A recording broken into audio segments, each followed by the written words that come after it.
اور تقدیر کے فیصلے اس رات کیے جاتے ہیں، بیری کے پتوں سے نہانا اور قبرستان جانا۔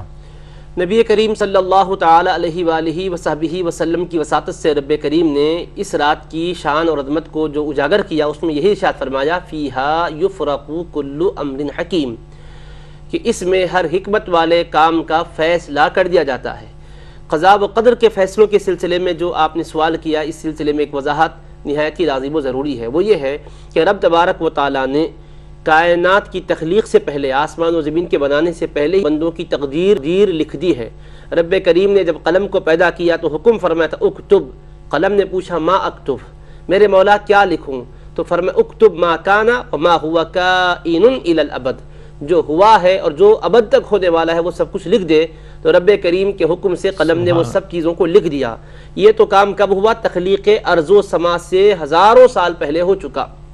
اب اس کے بعد یہ رات میں تقدیر کے جو فیصلے ہوتے ہیں کا بیان آتا ہے، اس کی تفصیل محدثین نے، شارحین حدیث نے، فقہاء نے، مفسرین نے یہ بیان کی ہے کہ لوح محفوظ میں جو رب کریم نے فیصلے فرمائے ہیں وہ تو اللہ تبارک و تعالیٰ نے محفوظ کیے ہیں، اور اللہ کا اس میں محفوظ کرنا اپنی یادداشت کے لیے نہیں ہے، اس کا ایک نظام قدرت ہے۔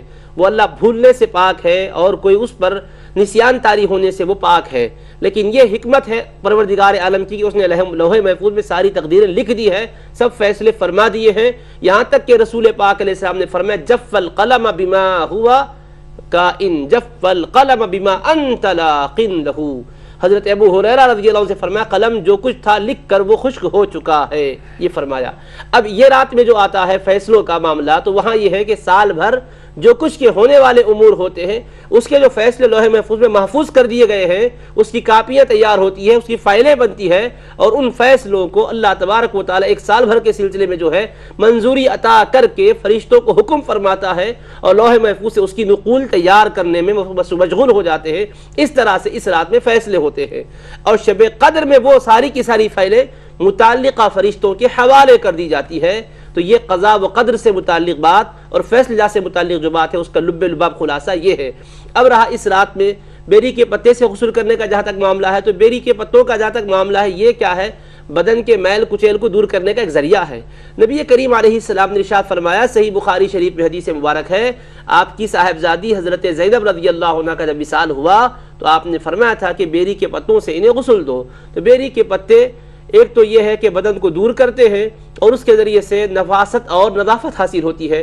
اس کے حصول کے اس نظافت و صفائی کے حصول کی خاطر اس کو غسل کے پانی میں ڈال کر اگر آپ نہائیں تو یقیناً شرعی اعتبار سے اس میں کوئی ممانعت نہیں ہے، یہ جائز ہے۔ اور اس رات میں قبور کی زیارت کا جہاں تک معاملہ ہے، یہ بھی رسول کریم صلی اللہ تعالی علیہ وآلہ وصحبہ وسلم سے ثابت شدہ عمل ہے، اور یہ سنت رسول کریم علیہ السلام ہے۔